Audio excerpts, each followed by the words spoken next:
Hi. It's almost anticlimactic in a way, isn't it? Yeah. I mean, that's the proper way to start the show. Yeah, climactic. Hi. Hello. Hi. Hope everyone's doing well. We are back-ish. Lots of things going on. So we thought we'd come back because tech is a thing, I guess, still, at least for now. I don't think it is a thing. I think it's Doesn't feel like a thing anymore. Tech's over. I'm pivoting. Feels that way. Well, I am actually. I'm going to start doing car reviews. I don't know anything about cars, but I'm going to start doing them. Actually review the Tesla Model 3. Why not? Lots more money that way. Actually, yeah. What do you think of this camera? It's a new camera since the last time we were on.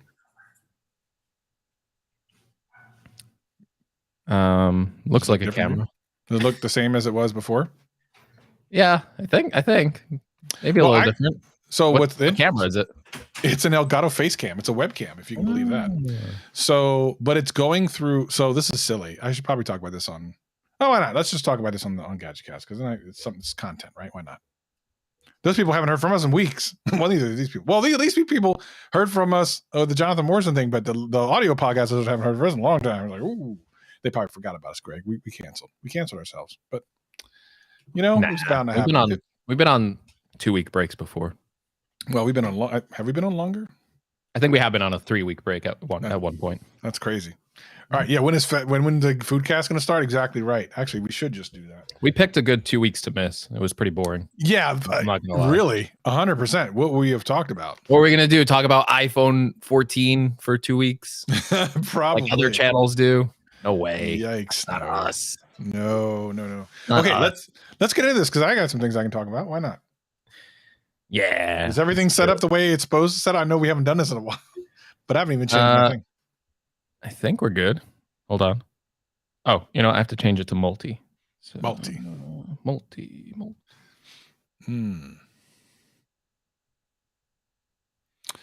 Yeah, I'm using a different camera. GadgetCast is a public service, It's it's like a utility. It's a public service. I don't know if you caught the Genius Bar podcast. No, when they reviewed Jonathan Morrison. When they talked to Jonathan Morrison, not reviewed him. We should review Jonathan Morrison. We should review we should unbox and review Jonathan Morrison. They did the Jonathan Morrison interview, and horrible interview. I'm just gonna say it. 100%. Well, let's talk about it on the GadgetCast. What you want to talk about on GadgetCast? Yeah. Of course. I want just give my real opinion before we went on GadgetCast. No, that's why that's what. No, it's not. No, we do. We're keeping it real now. At this point, let's just keep it real. What do we got to lose? We have nothing to lose. Okay. Let's do GadgetCast. Are you ready? Everything's good to go? Okay. Everything's good. All right. GadgetCast starting up once again, back after a while. In 3, 2, 1, record. Discovery's 4 computers now have primary control of critical vehicle functions. 3, 2, 1, 0.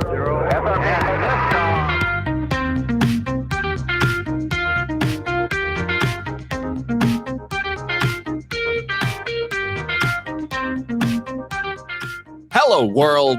We are back after a 2-week hiatus. This is the GadgetCast. My name is Gregory McFadden, joined always with my co-host Travis MCP. Space travel. I just say space travel.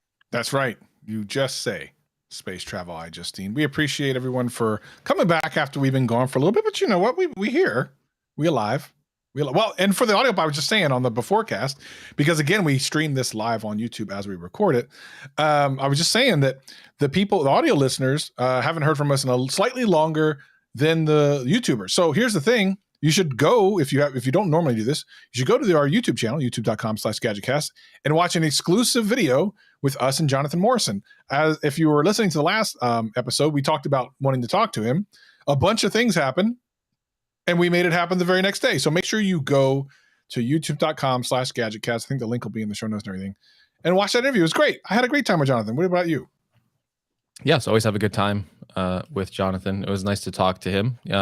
Try and recreate our award-winning interview, which will never see the light of day. But, Yes. I say release the blurry cut still. I'm still, Yes. I'm on board if I for can get that. trending, release the blurry cut. I would be very happy. That's actually not a bad idea. You had a couple weddings to go to or something. So we took a couple weddings. Which is weird. Like, how is that a thing? Is everyone just? I mean, isn't that normally I a went to summer one thing? wedding. I didn't go to a couple, but well, I thought you said both weekends. You were anyway. It doesn't matter. Yeah. Kind of a weird time of year to be doing that, though, isn't it? Usually it's summertime when people do that. I mean, it is summer. It's not. What are you talking about? It's May, and when we did this, it was April. That's not summer. The wedding was in May, and it is summer. Let's see. Consider May summer? Yeah. When I look outside, there's nothing summery about. Well, you live in Seattle. Yeah. Let's see. Summer starts June 21st, so I guess it's not. Yeah, it's not. You know, it's spring. Spring's a good time for weddings. Spring, summer. Cheaper to get married in dead of winter, February. So I say save some money. That's what I say. I mean, if you're going to do it, if you're even going to do something like that, which is kind of a weird thing to do, you should go ahead and do it in a time when it's cheap, because you never know. You might not be with that person very long, so might as well save some money while you're at it. I did not get married, by the way. People are asking if I got married. I did not get married. Someone I knew got married. Oh, it's good it would have been better to let that go for a week or two and get some nice get some drama. Get some drama. Greg's Gadgets, did he get married, and who did he marry? And let's find out. And Travis wasn't invited, so that'd be a whole thing, because be like, oh wow, they do a podcast together and they don't like each other. Which, by the way, was a weird thing that I remember reading, because I used to love the show Mythbusters, and then come to find out, I don't know why I thought this was weird. It doesn't seem as weird to me now, especially after doing a podcast with you. That they, not that they didn't like each other, but they didn't really spend any time talking to each other, like at all, outside of the show. And that struck me as each other. It's not even that. Like, I think they just were workmates. And in the show, you would always think that they were friends or something, but I guess they really weren't.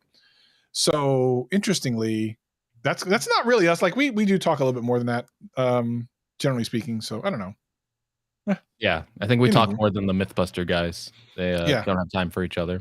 Yeah, no, I did have a couple jam-packed weeks. I am very tired, if you can't tell on my voice. I feel pretty drained. So I hope GadgetCast is going to get me through. Going to get pumped. I think at the end of it, you're just going to see the most energetic Greg that you've ever seen. I have high hopes, Travis. Yeah. All right. So I was talking. We were going to talk about a couple of things, because I was going to say let's talk about it now, and then I said no, let's just do it on the GadgetCast real quick, because it's not that important, and it's more important for people watching on YouTube. I was asking Greg if he noticed the difference between my camera, and I got the Elgato Face Cam, which is a webcam, and normally webcams aren't as good as normal cams for live streaming and stuff, but this was pretty darn good, and I'm actually running it through, and this is kind of where the story comes in. After I got it, I was pretty happy with it, but I wanted to do a little bit more of a background blur, and all the software I had access to, I wasn't exactly happy with it. So I wanted to get free software called NVIDIA Broadcast. Now, the downside to NVIDIA Broadcast, the upside is it does things like noise removal and all this really cool stuff, and also video removal and all this other really cool stuff, blurs and stuff. The downside is you need an RTX video card.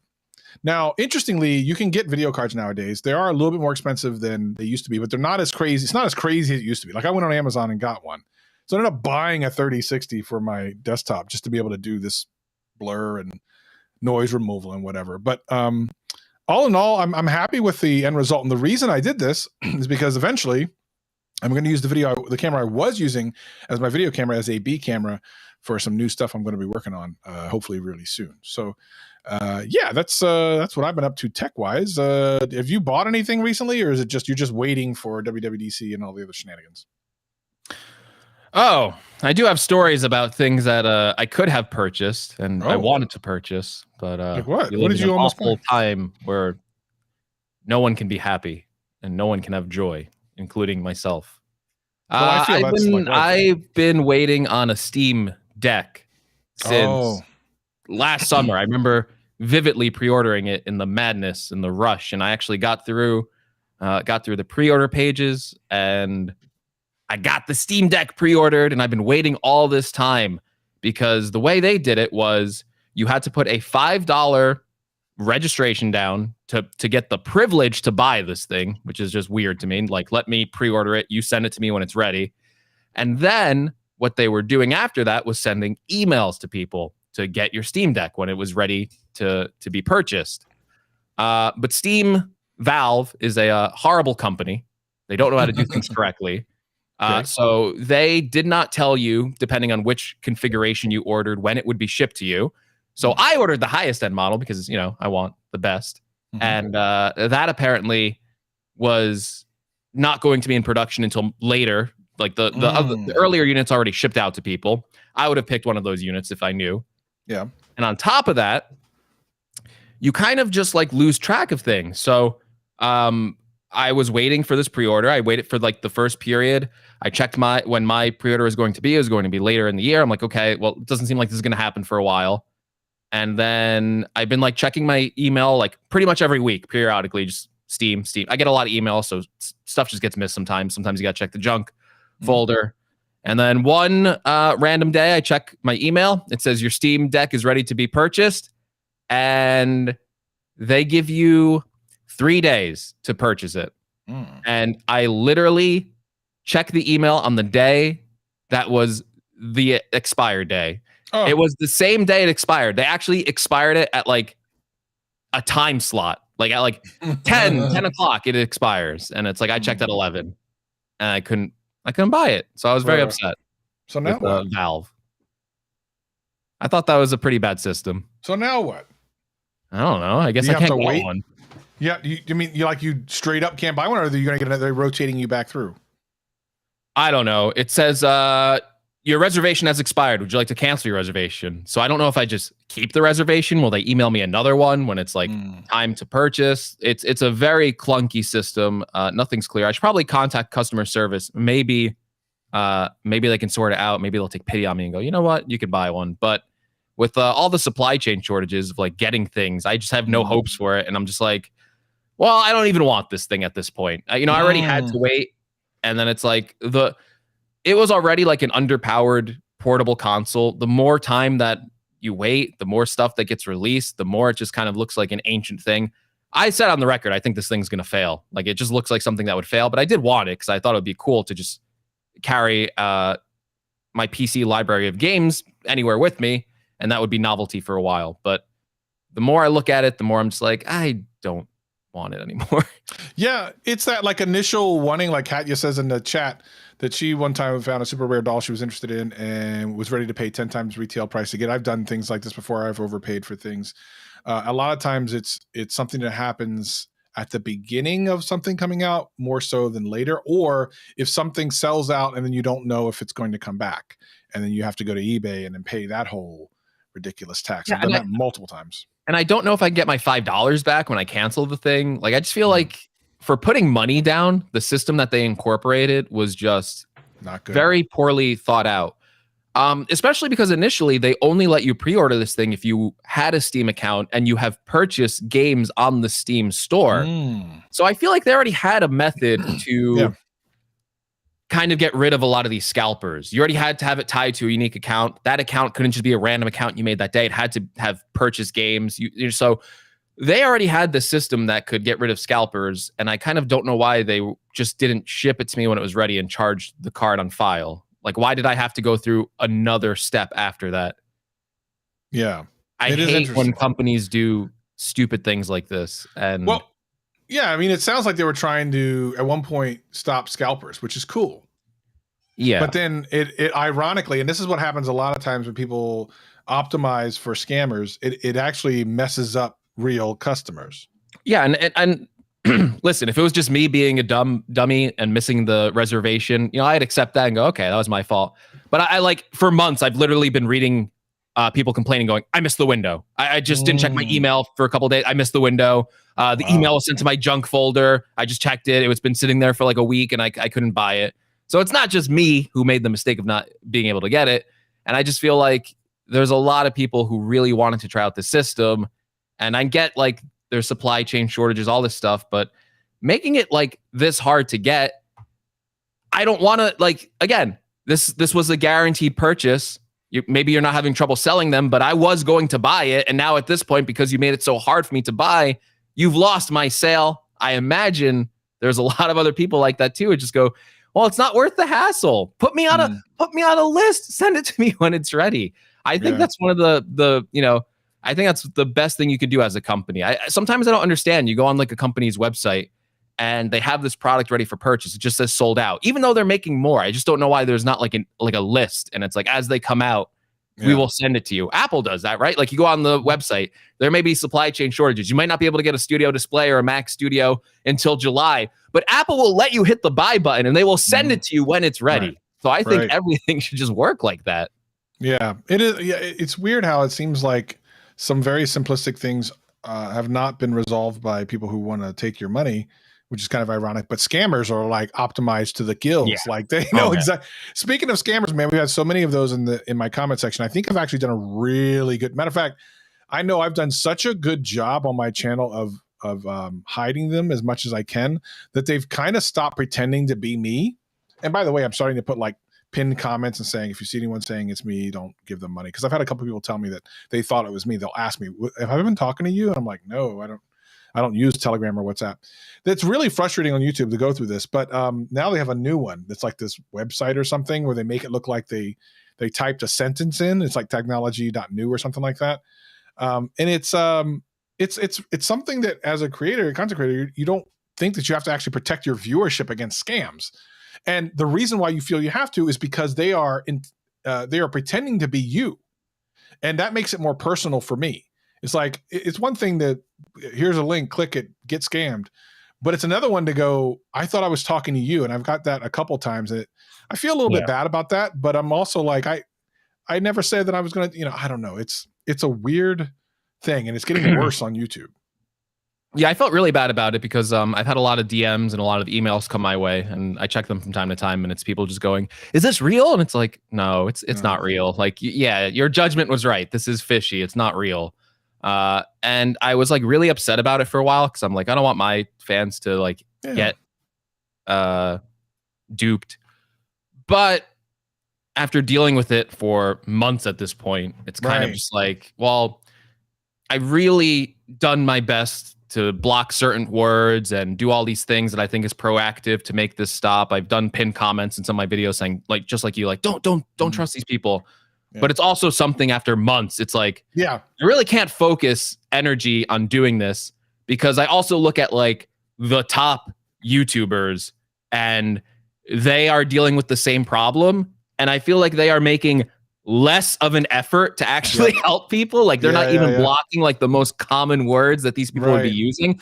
Like the people on my channel at this point have to be pretty creative to get the scam. They got to say some weird phrases at this point to actually get people to, they can't say, like, you can't say congratulations on my channel, which is kind of weird. Like, you can't say congratulations. Like, there might actually be a time where someone might want to say congratulations, Greg, and that will probably get filtered out and I won't see it. So there's some things that, there's some things on my end that it's like, I really did not want to get rid of the word congratulations, but just noticing all the spam accounts saying what they usually say is congratulations. I was like, well, I guess you can't say that on my channel anymore. Or congrats or hit me up or whatever. Sometimes I'll try and check like the filters and go through them. Like, okay, some of them. But again, it's at a certain point, some comments that should be on the page are just not going to be there.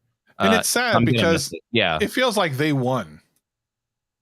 They have won in a way. YouTube definitely needs to do something about it. It's been a problem for a very long time now. I, like you, have just random like tech channels in my thing going, you won at this point, like random scammers, not actual tech channels, but like just not me at this point saying you won. And it's like, it's so weird. Like, what is going on with all this stuff? And I feel bad for people. I get like people fall for things, and YouTube giveaways are a thing, but at the same time, I've also never done a giveaway, so I'm also like, where did you see this giveaway? Just because I got if it sounds too good to be true, it's probably too good to be true, and you shouldn't fall for something like that. So you also have to use common sense on your end. I get for some channels, because some channels do giveaways like all the time, and I feel like at that point it might be like, okay, that might fall for a scam. But for my channel, we've just never done a giveaway, never announced one. I feel like you just have to use your common sense and be like, okay, this is not Greg. Yeah, it's ironic timing for me because I was doing the game show and stuff. Yeah, and, I feel like for you, it's worse because you're doing timing. All these like game shows and giveaway things. So people might actually be like, oh, Travis is going to give me money, or Travis is going to... the way the scam works too is it's like, hey, you won the iPhone, and you'll go through like these, because people have sent me the screenshots, unfortunately, of them like interacting with these people on like Telegram. And the way it seems to go is they go through this whole process, they get all the information, like your shipping address, like they get pretty far, and then they're like, pay me $100 for shipping. And that's when everyone seems to go, wait a minute. Oh, I got to pay you shipping to win something. And it's like, yeah, exactly. Of course, it's a scam. Yeah. Well, anywho, if you've been scammed by one of us, definitely. Yeah. If you've been scammed by one of us, please let us know. Let us know if you've been scammed. Like if don't let me know. I'll feel very upset. I'll be like, definitely let Greg know if someone has scammed you. Speaking of other things, Travis, that I tried to purchase. I'm still trying to purchase this. I'm very happy with my studio display. I'm very happy with it. I actually have an extra studio display. What? Speaking of scamming, I have an extra studio display that's been sitting in a box since launch. I have not opened it. Why? It's been sitting there. I wanted to use the studio display as like a monitor for my new studio, but I still wanted to have something home. But I didn't want to get like a second studio display for it. But when I was doing all the pre-orders and stuff, as you know, going through pre-order rush, sometimes you order like an extra unit because you're kind of like, is this other unit I pre-ordered actually going to come, because I did it in a weird way. So, and both came. So I've just been sitting with this extra studio display. As I said, kind of in the beginning, there's a lot of shortages right now. So like, if you go on eBay and look for like brand new studio display in the box, it's basically selling for like double, like $3,000 for like the standard model. So I've been kind of like trying to grapple with, should I sell this on eBay? I could probably make a lot of money. Do I want to rip someone off by making them pay twice the amount of money for a studio display? Probably not. Would I make maybe a couple extra $100 on it because just going through the hassle of like keeping it this long? Maybe I would. Or maybe I'll just get my money back and then make them pay for shipping. Something like that. I maybe we'll figure out. But I have talked about this on the show for so long. I feel like maybe people might be interested in update. We've been talking about like these like TVs, using them as gaming monitors. These televisions are so good now. These LG OLED TVs, they have everything you'd probably want for a gaming monitor. They got OLED, HDR, 120 hertz. They fit the bill. But the smallest you could buy was a 48-inch TV, which honestly, it's big. It would be a little too big for my setup. But a lot of people have been thinking exactly like me, and they have been waiting for this mythical 42-inch version of the same LG OLED TV that me and you both have. And it's supposed to come out this month. And other people have gotten like review units of it. I've seen like reviews of it on YouTube at this point. Yeah. I actually, behind the scenes, and I'm very upset because I didn't even get a response, but I did contact LG and I was like, I really am interested in this monitor. I really want to do a review on it. Yeah. Like I want to do a review on it from a gaming perspective. And also as like, maybe like, because this is almost like the same price as studio display. I think it's like $200 cheaper. Wow. Maybe almost as like a Mac monitor, like a different type of monitor that you might want to get. That is probably going to end up looking better, way better, and be bigger, and just maybe might be a general better overall choice. But that's supposed to be released this month, and there's listings up on like Amazon, Best Buy, like all the listings are there, but I just don't know when like the actual date is. So are the reviews good, bad, and different? What are we talking about? They're mostly good.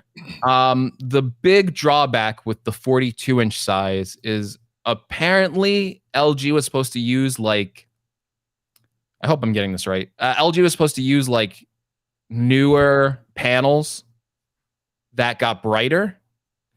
And apparently on the smaller size TV, the 42-inch, and I believe also the 48-inch, if I'm getting this correctly, they get just as bright as like our models did. So they don't kind of get that newer panel technology to get brighter. And I think it might have something to do with like the heat of like the size of the monitor or something like that. Or maybe it's like a cost thing because they're lower cost panels.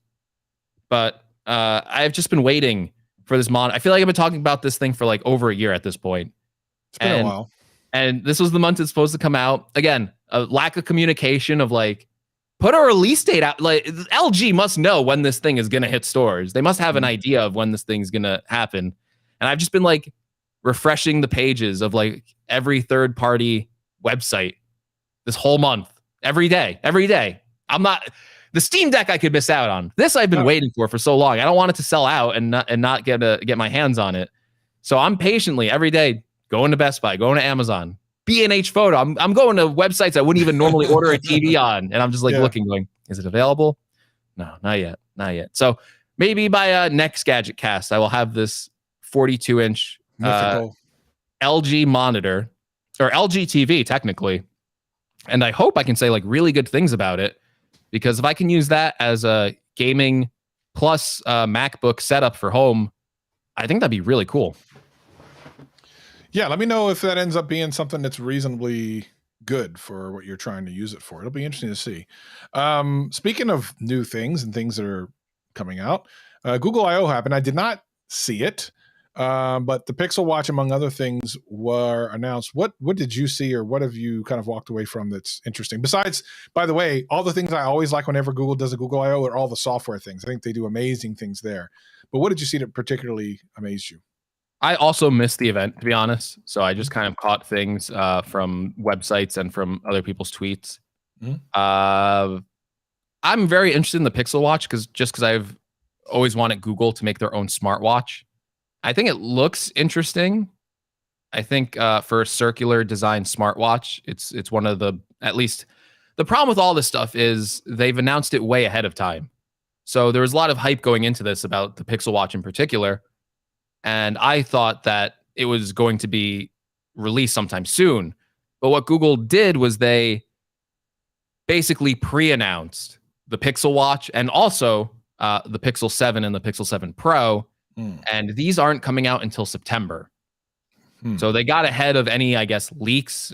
I mean, the Pixel Watch already leaked, but they got ahead of other leaks for like the Pixel 7, the Pixel 7 Pro, and they just pre-announced it. They did this also for the Pixel 6 and 6 Pro. Yep. I mean, I guess it's cool. I just for a way to like build up a product and release it, I don't think it's good for Google to announce these things this early. I get that maybe they want to get ahead of leaks. Maybe Apple would want to do this in like a perfect world, but I think they know better that if they announce a new iPhone right now, even though everyone kind of knows in the back of their head a new iPhone is coming, nothing is confirmed. So it just makes like the current models kind of even more undesirable because you know there's something else coming and you've got a sneak peek at what's coming, and maybe there's something that you're looking forward to with these new phones where you wouldn't purchase a Pixel 6 or a Pixel 6 Pro. So I kind of don't understand the strategy of announcing it this early. I think they got a lot of kind of positive press when they did it because it was so interesting to quote leak your own stuff. They're getting ahead of it. They're de-incentivizing people to leak more stuff, I suppose. So now the leaks of the design, there's no point in doing it now. It allows them to control the narrative, which I think is kind of smart. And I think it'll be interesting to see exactly what happens moving forward. It seems like this is Google's new thing. Like this is what they do. I don't see Apple ever doing this, although stranger things have happened, like we'll talk about later with the iPhone. But I mean, could Samsung do something similar? I don't see why not. To be honest, like the whole leak culture thing, which have been around longer than what we've been talking about. There's been leaks of things for years, but has definitely put a damper on tech. And then tech in general is kind of slowing down in innovation because, well, I should say mobile tech, not all tech, because really the M1 Pro and M1 Max, just that system on the chip is still pretty evolutionary. I don't want to say revolutionary, I would say evolutionary, and still really exciting technology for what it does, especially for the amount of power that it draws. So those type of things are still great. But because we've seen bigger things in the past, that these things aren't as interesting. So I think Google is taking an approach of, hey, we want to take control of the narrative. We don't want it to be this grainy video or have these other channels, leak it and then talk about it. We would rather be able to tell you about it first. And for them, considering, where they are in the marketplace, I think it's kind of smart. But yeah, I think this is maybe something Apple might also want to do. I don't know if they would ever do it though. Again, just because them announcing a product is basically saying, well, the current everyone knows new products are coming out, but it is an admission of this current product we are selling will be outdated. Yes. So Yes. with Google, it might not be as much of a problem because they're still very much the underdog in all of this in hardware sales. They want to boost up Pixel a lot. This will be their first smartwatch. We'll see if they can get a footing in. I've always wanted them to make a smartwatch because they make Android, they make Wear OS. If they have no skin in the game to make these smartwatches, they're not going to get better. That's why we've seen Samsung make their own smartwatch OS with Tizen OS and all this stuff, because Wear OS was kind of stagnant for a while, which was interesting because in the early smartwatch days, they were ahead of all of this. They had like the Moto 360, which was a very popular smartwatch. That was even before the Apple Watch. And I thought they were ahead of everything. And it was weird to see them kind of fall by the wayside. So going back to the Pixel Watch, I'm very interested to see how this turns out when it actually comes out and when we can actually use it. From what I can gather from the announcements, the focus wasn't necessarily so much on the Pixel Watch because it is just so far out. They showed the design, but it was more about the ecosystem in general. Google is trying to build this ecosystem. We talk about the Apple ecosystem all the time. We now talk about the Samsung ecosystem. Google is also trying to get all these products to work really well together. So if you buy a Pixel phone, if you buy a Pixel Watch, if you buy this new tablet they announced, a Pixel tablet, all those things will work so well together that you'll want to get all of them. And then when it's time to go buy another product, you will look at Google's options first before going for something outside of the ecosystem. That's one of Apple's biggest strengths. We talk about it all the time. I don't know how well it will work for Google at this point, though. I feel like the big thing that Android misses out on is I would say like the main operating system. I feel like the only two people that have that is Apple and Microsoft with Windows and Mac OS. I know those are like dwindling. Maybe everyone's not getting a Mac. Maybe not everyone's getting a Windows computer. But for like power users and stuff like that, it's such an important part of the ecosystem to have those products. And with Google, I just don't know what exactly their strategy is with the new Pixel tablet, especially considering they tried to make a tablet not too long ago, and it just crashed and burned. It failed miserably to the point where they basically said, we're not going to make tablets anymore. It was such a failure that they all of them were. But the last one in particular, like it was really expensive. It was supposed to be like an iPad Pro competitor. No one really bought it. It was on like fire sale within like months of being released. And I want to say like, even in less than a year, this thing was like discontinued and just we're not going to do tablets anymore. And as you know, I think Chromebooks have been way more successful than any of these other tablet ventures. And it's weird for me to see Google going back into trying to make the tablet a thing after they wrote it off. And Android tablets, I feel like, don't have the best starting point anyway. I know some people really like Samsung's tablets, but just the Android tablet in general, besides Samsung always seems to kind of have like, well, there's the Samsung side, but it's always like its own little thing because they kind of do some custom software and stuff for that. But Android tablets in general, they don't have the strongest software support, the strongest ecosystem. And maybe Google's coming back with a more cohesive vision this time. Maybe it'll be different this time. But it's weird to see them getting back into this particular use case, especially I would say, when we are seeing a decline in the iPad as well, which would be the most popular tablet. It almost seems like the thinking right now is, well, do we even need tablets anymore? Ever since the release of the M1 and going back into the Mac, it seems like most of the advantages that the iPad used to have, ignoring the software, just like the hardware advantages of, oh, the battery life's going to last me all day. I don't have to deal with a lot of like cruft and stuff like that. I feel like the Mac, it's still more complex. You still have to deal with a lot more, but I feel like it's just recaptured a large segment of people who are buying iPads to replace these devices. Well, so there used to be a lot of different Android tablets, and while there's a lot of little kind of inexpensive Chinese ones, you really, if you look at the Android tablet kind of world, which by the way, I love tablets. I think I've made that pretty clear.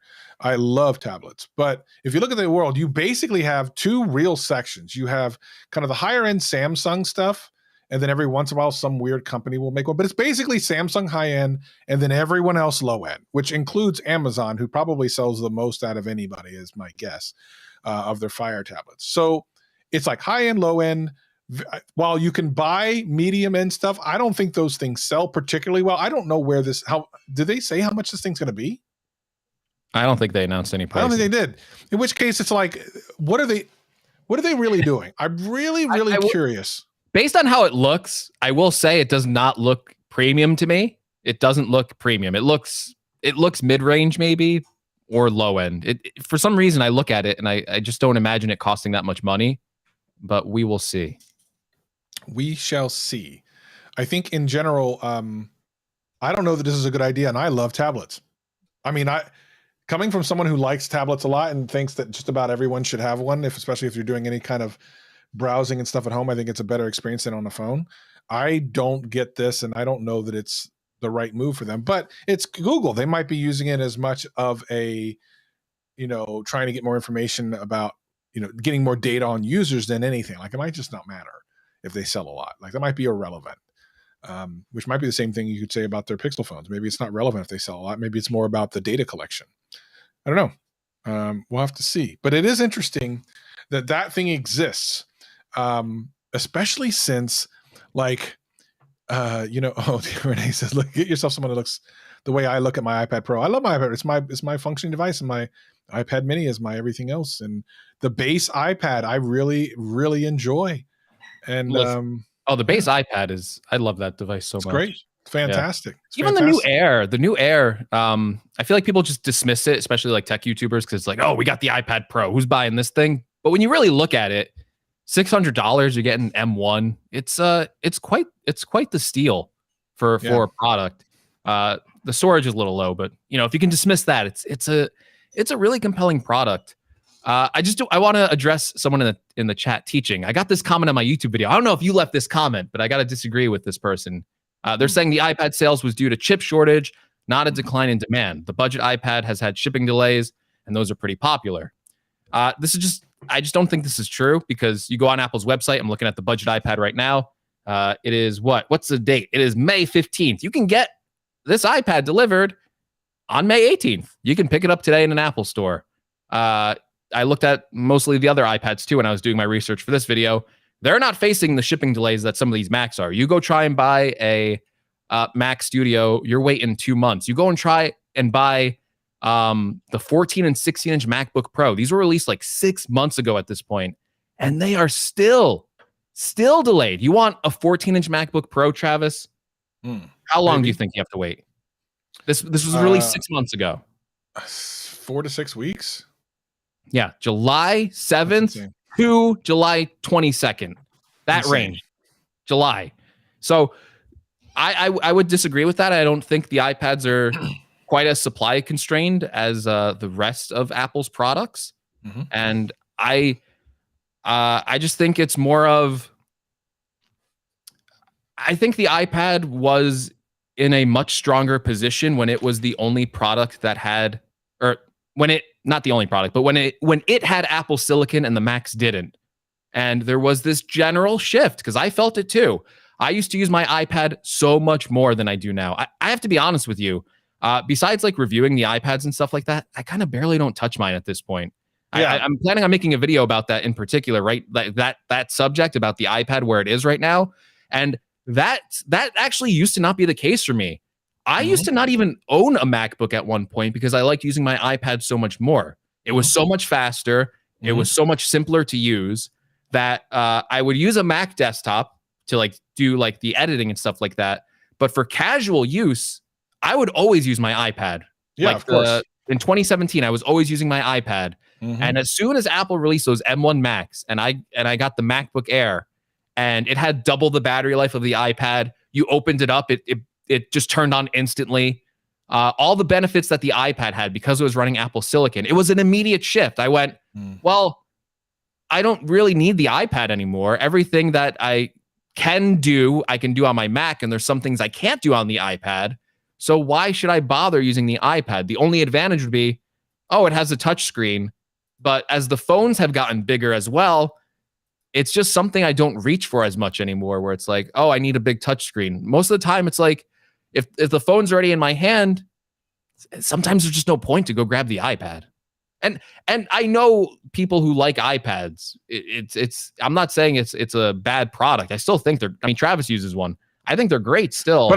But I don't even I don't use it as much Yeah. I used to, which is kind of crazy. And I don't know why that is. Maybe it's because my usage of different things is different. There's nothing, it's not like it's lost functionality or anything like that at all. You're right. If I even look at my iPad mini, I don't use it very often. And it's probably not even on the latest update. I mean, that's probably. Yeah. You know. I think what it is the phones got big enough. The iPad used to live in the middle. It used to be this device that was like, okay, my phone's too small to do this. I don't want to go on my laptop. It's too much of a hassle. I'm gonna grab my iPad.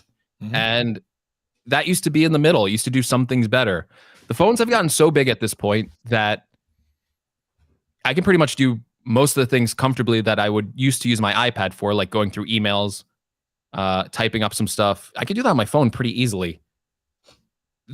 What the iPad should be at this point is more than what it is. And it's not for a lack of hardware. These things are still, hardware-wise, really impressive. Having an M1 in the iPad Air and in the iPad Pro, it's just insane that these thin devices have that much power, like real computing power behind them. But the software just hasn't really caught up. And there's many different interpretations of what that is. For some people, that just means, oh, can I run Final Cut on it? That would be great. I don't care if it doesn't have multitasking or windowing, or if I can get into my files. Can it run this application? No, it can't. Okay, I'm going to go with the Mac. For other people, it is multitasking and doing like one example I think of all the time that's actually pretty simple, and it's really weird when you think about it on the iPad. When you go on any other computer, like a Mac or a Windows-based computer, and you play audio. So if you play audio on your phone, say you're listening to music and you open up YouTube and you play something, it can only do one at a time. The YouTube app will take over, the music app will take over. Sometimes when you're scrolling Twitter, your feed will get hijacked and you're listening to music, and it will stop your music to play what's ever on Twitter. Yeah. On a Mac, that never happens. You can play your music. You could play that Twitter thing. You could play a YouTube video. You have all this different way to route the audio. And on iPads, that's still not a thing. And that's something that I think is pretty basic at this point, where it feels limiting. It feels like I should be able to do that. But I think it's purposeful. Well, I know Apple wants to keep it simple. Right. And I know there's a lot of users who value that simplicity. Maybe the iPad isn't for those tasks. But I also feel like the iPads, I feel like they have to become something else, because I think the sales data is just proving it out. They're becoming less. I feel like the Mac should not be selling more than the iPad. I feel like the iPad's a newer product. The Mac should be legacy. We should be moving over maybe to new ways of using our computers. But that was the case for a little while, but now it's reversed again. The Macs are making more money than the iPads. And if you look at the charts of Apple's last quarter of what everything they sold, the iPad is the lowest thing they sell out of everything. Wow. They make more money on iPhones, more money on Macs, more money on wearables, more money on services. If they had to cut one product just based on money, it would be the iPads at this point. Well, let's talk about one thing they did cut probably over money, which is the iPod, the iconic iPod, the thing that really started. No, okay, it didn't. So some people were saying, well, there was MP3 players before. I get it. Yeah, of course. There were other MP3 players. But the iPod is undeniably something that moved the needle in mobile music. I mean, it did. I don't care if you like Apple or not, iPod. And when people were buying these things that weren't iPods, they would call them iPods, when they didn't know any better. Yeah. Hey, can you? Do you have a cheap iPod? It's not really an iPod. It's like one of those little things they used to come out with that I used to buy back in the day because I didn't want to pay all the money for an iPod. But it's over. The iPod Touch, as soon as they're sold out of them, they're done. Sometimes I'm surprised that they even still exist now.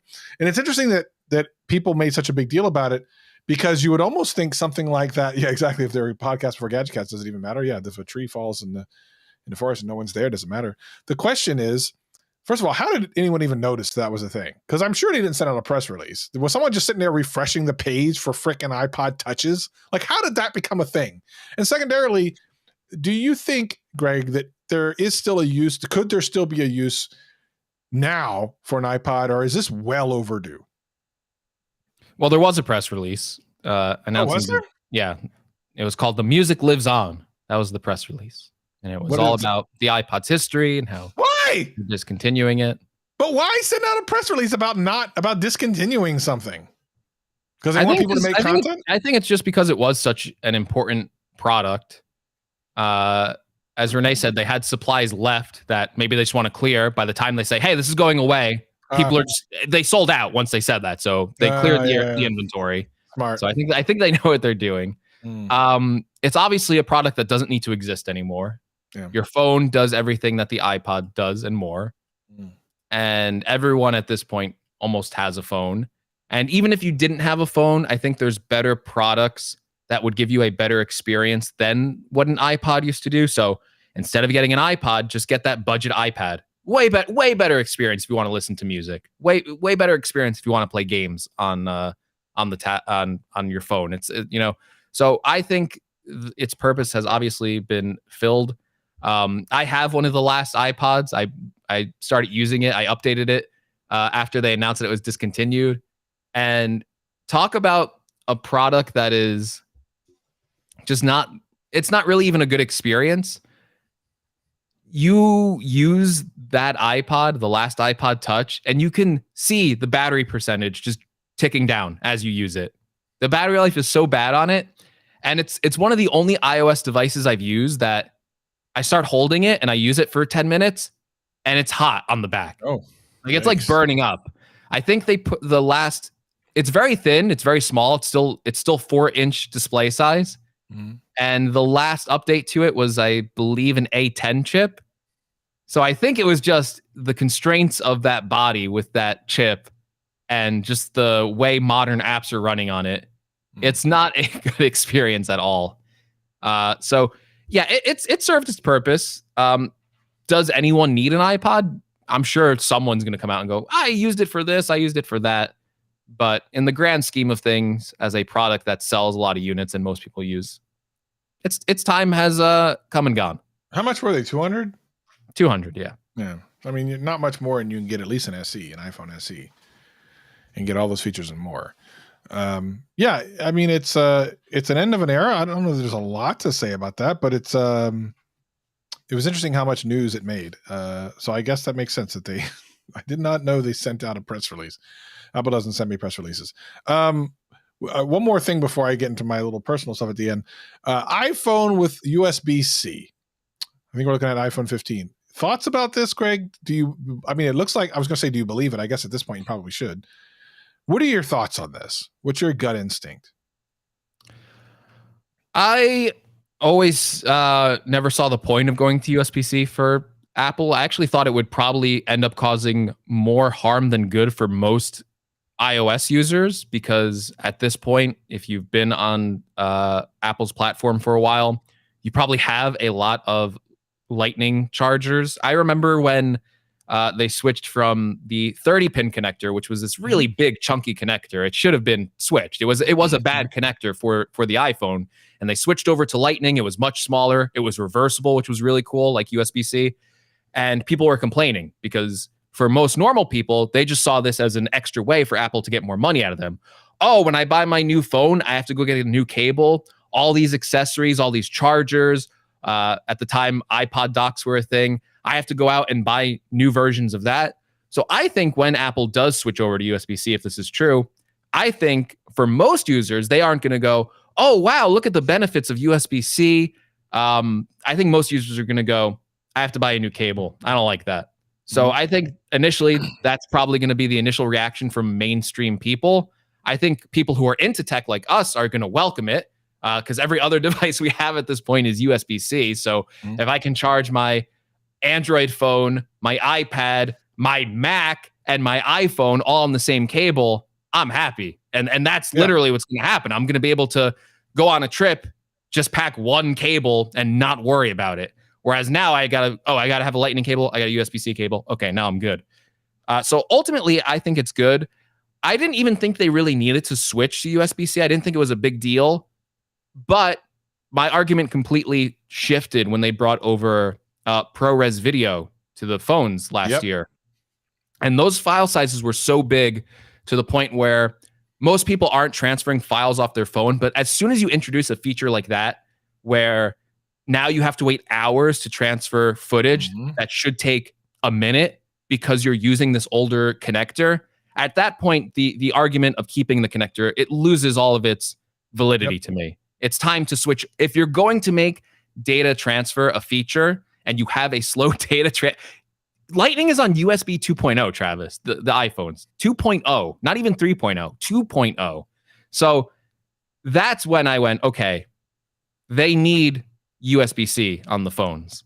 Well, so yeah, it's interesting. I remember a couple of years ago, I did the Lightning versus USB-C transfer off of an iPad, and it was an order of magnitude slower and longer. Like I think the transfer on USB-C was like 4 or 5 minutes, and Lightning was like 20 something minutes or 30 minutes.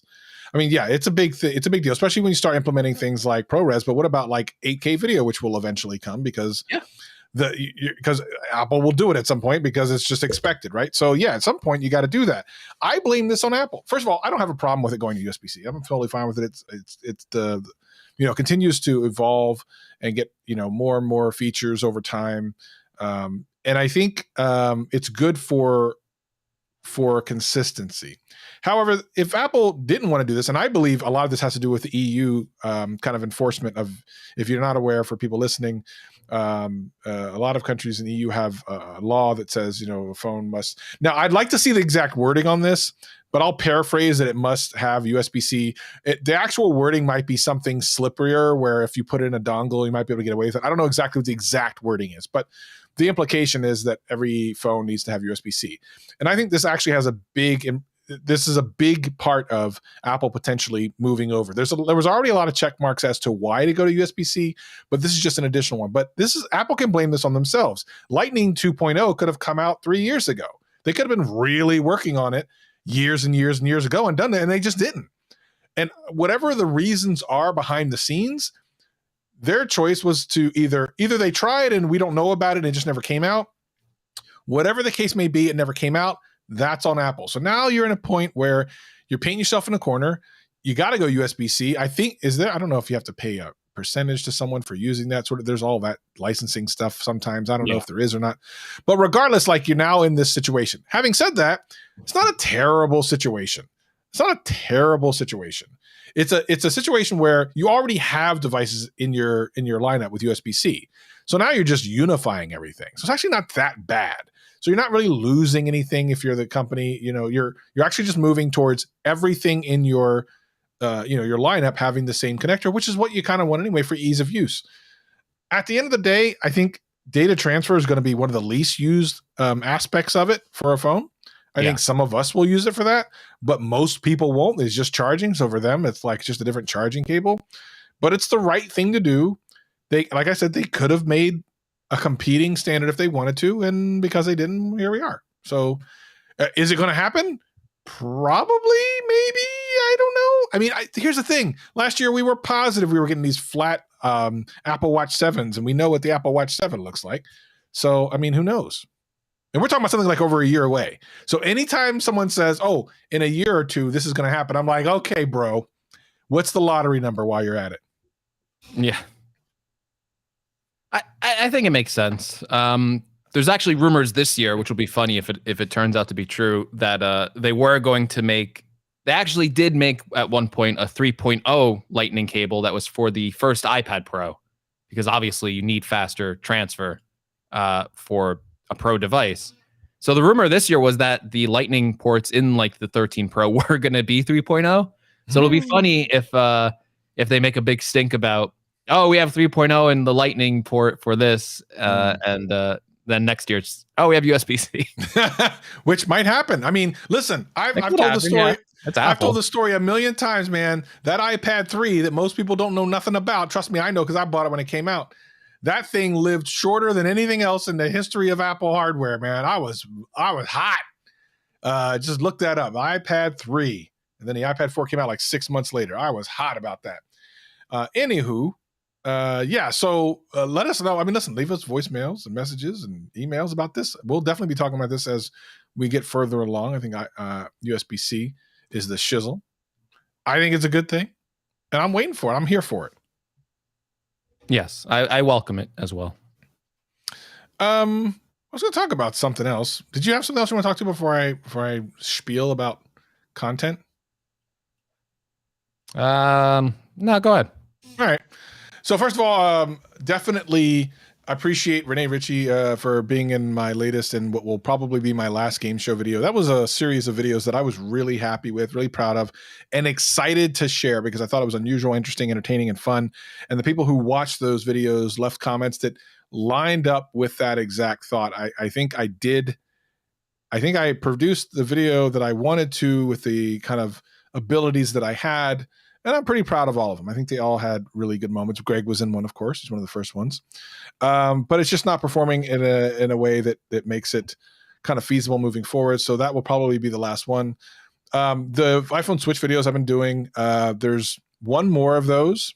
And then I'm going to talk about, I'll probably wait until next week. But I recently sent my dad an iPhone, and I have a video coming out about that. I want to talk about what it's like to have a parent switch to an iPhone and the reasons that I did it. I do want to talk about that on GadgetCast, but we'll wait till next week. But I will say this.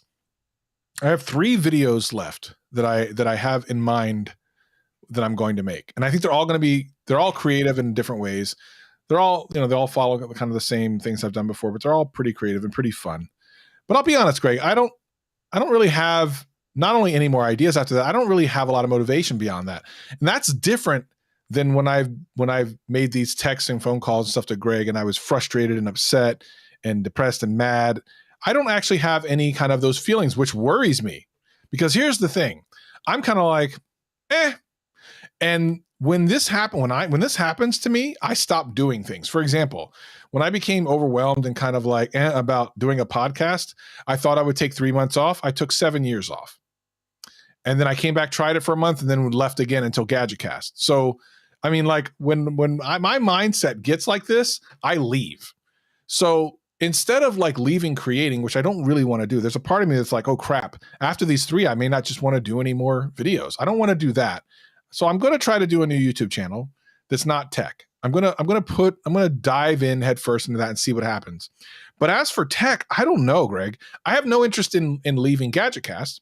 I like GadgetCast. I think even if I wasn't actively uploading on my main channel for tech, I would probably still do GadgetCast. But I'm kind of at the point where I think when emotionally you're like struggling with something, and especially a lot of tech YouTubers are saying their views down and stuff. And I was, venting to you.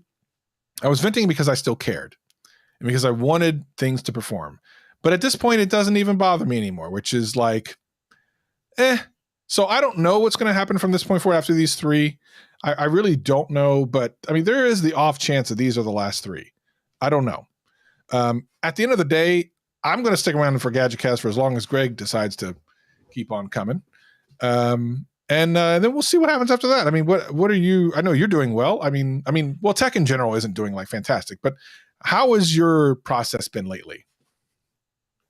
That's interesting. I don't think I'm doing that well, honestly, but I think that's also because I haven't been putting out a lot of videos recently. Yeah. But that also has to do maybe more with the creative drain than anything else. I've also been very busy, but I've also been, if I'm being honest, I've been a little bit drained creatively at certain points.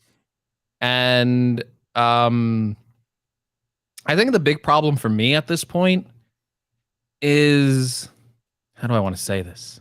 I don't know. Just say it the way it's in your head. I just did. Oh, the way it's in my head. Oh, I don't know. I don't know if I could air.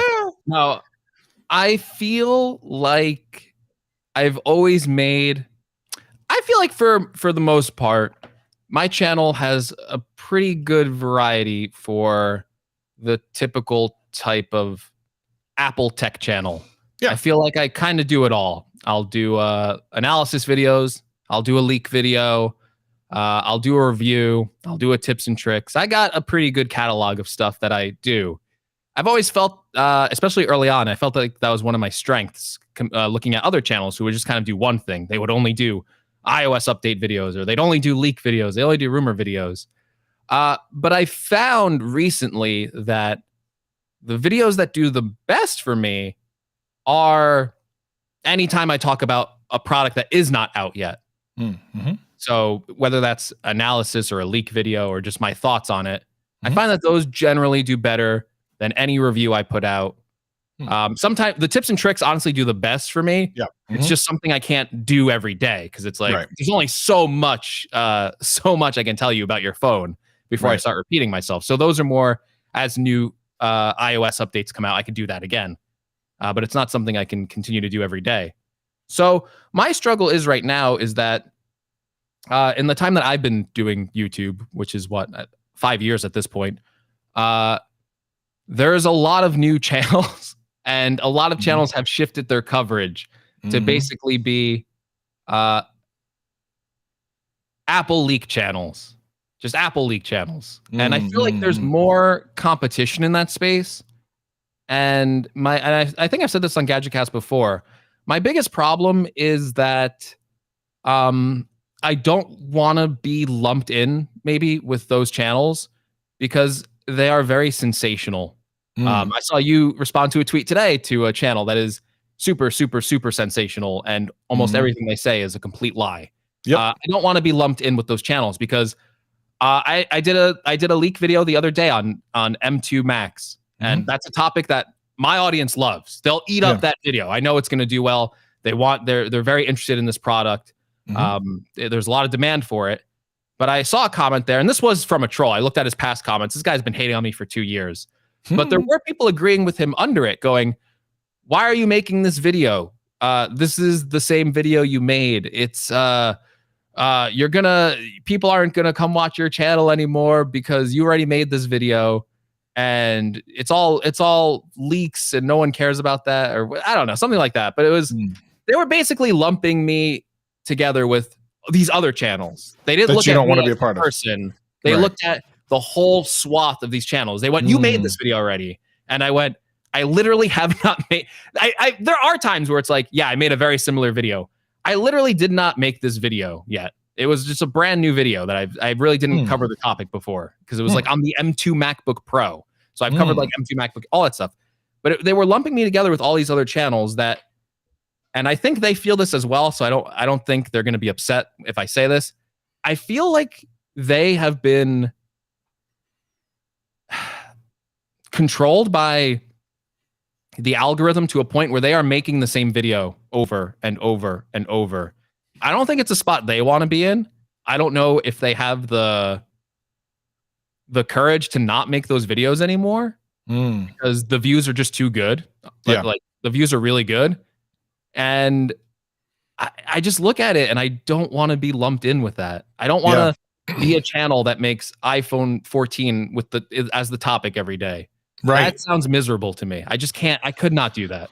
So here's interesting. Renee says something in the chat, which Jonathan Morrison has kind of the vibe is similar, where he says he would watch a Uncle Roger style, Greg from GadgetCast style, Cancel Everyone series. Which, you know, when I and Jonathan Morrison were talking California, like he likes seeing you out of your shell. I've said this to you for a long time. I think that you have a really entertaining style that is unlikely to be as appreciated as it could be while you're in tech. And I feel the same thing about myself. I feel the exact same way about myself. I feel like there's a whole side of me that is a much larger channel from an entertainment perspective than tech will ever allow me to be. And I think that same thing could be said for you. So it does sound like we're pumping each other up and stuff, but the reality, I think it's real. I think anyone who watches any of our stuff knows that. And, you know, if that's the case, and maybe we just find that other thing. I know for you, like you're in a different situation than me, in that like all of your money comes from YouTube, right? That's actually almost very little of my money comes from YouTube. Thank God, because right now I'd be broke. I'd be living at your house. But the reality is, I need to do something that's going to make me feel like I'm putting. Like I had more fun doing the videos that unfortunately did not perform well than any of the stuff that did perform well over the last year. Easy. And let me ask you a question. For example, that 80s commercial thing, which I don't even remember which video you put that in. Yeah. Did that video do well, first of all, just for you and by your, okay. So you say it did well, but when you were done editing it and watching it, how did you feel? Oh, very fulfilled. I had a blast doing that video, and I like doing that skit. And yeah. Imagine if you did a video and you felt like that, which I've felt that way about some of my content that I've done more recently. But instead of just knowing that that's the only good part you're going to get out because the views aren't going to be there, that the views were good too, and the engagement was good too. Like that would be the dream job. And I feel like as a creator, and we talk about this sometimes, I know as a viewer, I would watch people say stuff like, "Oh, the views aren't there," and I'm like, "Bro, you're getting like 10,000 views. It seems like a lot." But there comes a point where it's not just your expectation of yourself to do better, but like without a certain number of views, like you can't do anything. Like you can't get sponsorships, you can't grow, you can't, sustain anything, you can't hire people, you can't do the things that you want to be able to do. So yeah, I feel like for me, these next three, I don't know if they're gonna be my last three, but because I'm sure something will come up and I'll throw out a video, but I think they might be the last three, like what I do regularly, like every week or two, you can see a couple of videos from me. This might be the last three that are like regularly coming out. Now, someone said, is GadgetCast going? The GadgetCast not going away. Here's the thing about GadgetCast. Here's a really interesting thing about GadgetCast. When it does eventually go away, which it will, because at least one of us is going to die, right? I mean, I like worst case scenario, like if we just did it until one of us died, that's it. It dies, right? That's it, right? Let's hope it's not around that long. It's not going to be. Here's what's going to happen. I'm gonna give you a heads up because I'm pretty sure I know how this is going to end. Neither Greg or I will know that it's going to end. We're going to do an episode. We're going to end it. We're going to say we see you next week, and then we won't be back. But it won't be because we're mad or upset. Something's going to happen. We'll be busy, and then we'll just let's do it next week. Let's get together next week, and it's just going to keep happening until we just don't get an opportunity to make another GadgetCast. So, they're unlikely that we will ever do a goodbye GadgetCast episode because we won't know it's the last one. Do you disagree or agree, Greg? No, I'm too much of a showman. There will be a last GadgetCast. What, are you crazy? I'll milk it. Of course. I'll drag it. If there isn't a GadgetCast for like 2 months, I'm gonna be like, all right, Travis, one more show. One more. We'll do it in person or something. I don't know. I want to end it. The reality is Greg and I hate when stories don't have an ending. That's the worst. We'll do the Sopranos thing, right? Yeah. So the reality about GadgetCast is it's grown a friendship between me and Greg that I actually did not expect. Like I consider Greg to be a friend. We hopefully have plans for the future to do things like in person and stuff. So I don't know. We'll do things. And I suspect that'll continue for a while. So I'm not going anywhere as far as GadgetCast goes. I don't know about Greg, but I have no interest in going anywhere. I can spend an hour a week doing this, no problem. And with if some of the things we've talked about in the past come to be, maybe this gets better. I don't know. Greg and I have had a lot of discussions about life things. Who knows? I mean, who knows? Literally had a conversation the other day with someone about something like that, Greg. So I don't know. I don't know. All I will say on my end is that I still do enjoy tech. I do enjoy it, but for me, and I don't see myself stopping doing tech anytime soon, even if I pursued something else. I still do enjoy whatever video I put out there. I wouldn't be making the video otherwise. There's some aspect of it that I must be enjoying because there's tons of videos that I've thought I should make and I just never get around to it because I just don't want to do it. And there's a lot of other things I've been working on that I think will come to fruition that will snowball into making this process a little bit easier for me. Mm-hmm. But I am concerned about just tech in general and the just general content direction of most channels. I posted this on Twitter, I think like a couple weeks ago, and I just feel like a lot of channels are taking the easy route right now. and you could lump me in that too, maybe, because I fully admit the videos I do that are the easiest for me to make at this point get the most views and the most traction. If I work that IMAX skit took me forever to work on, and the video itself took me a while to work on. It was a multi-day process, but I can pump out a video in 4 hours that I know will get more views. I just know it will. Yep. It's the topic of the video, the whole flow of it, the interest in it. It will get more views, and it will take me significantly less work. I can enjoy the rest of my day. Yep. I feel like most channels have realized that by now. And I think there's a large number of channels that do what I do that are always taking the easy way. But I think long term, it will negatively impact not only their channels, but I think the entire tech community. And I think it's almost at that point right now where the entire tech community has just been watching pretty much the same content over and over and over again. And I know there's other factors too right now. Again, there's shortages. Sure. There might not be things to even buy at this point, so why even bother watching a review? There's no reason to get hyped over things when you can't go out and buy them. But I just feel like we're on this cycle of we're exhausting the same content over and over. And I think the tech audience is too smart. It would work on other audiences. It would. The type of content these people are making, if it wasn't in tech, it would work on other audiences. But the tech audience is too smart. And what I think we are doing is gaining new viewers, but we're also turning away our most loyal viewers. And over time, I think it's a disaster for those channels. I think it will eventually come back to bite. I think if there's no content shift in like the next year, I can see a couple channels that I know right now that I would just predict I don't think would do well, because I think people will get sick of it. And I know YouTube, for the most part, your subscribers really aren't making up the bulk of, and that's true for me too. It's new viewers, but eventually you do run out of new viewers. It is more like the subscribers come back. And when the subscribers don't come back and you're just relying on new viewers, I feel like that's when it all starts to fall apart. Yeah, because you got to be good and interesting, and you can't do the same old. And as Renee says, the bill always comes due. And I saw the jump the shark moment. I saw it. And I remember as it was happening, I'm going, this is ridiculous. And things already were kind of like, this is kind of slowing down and things don't feel like there's interesting anymore.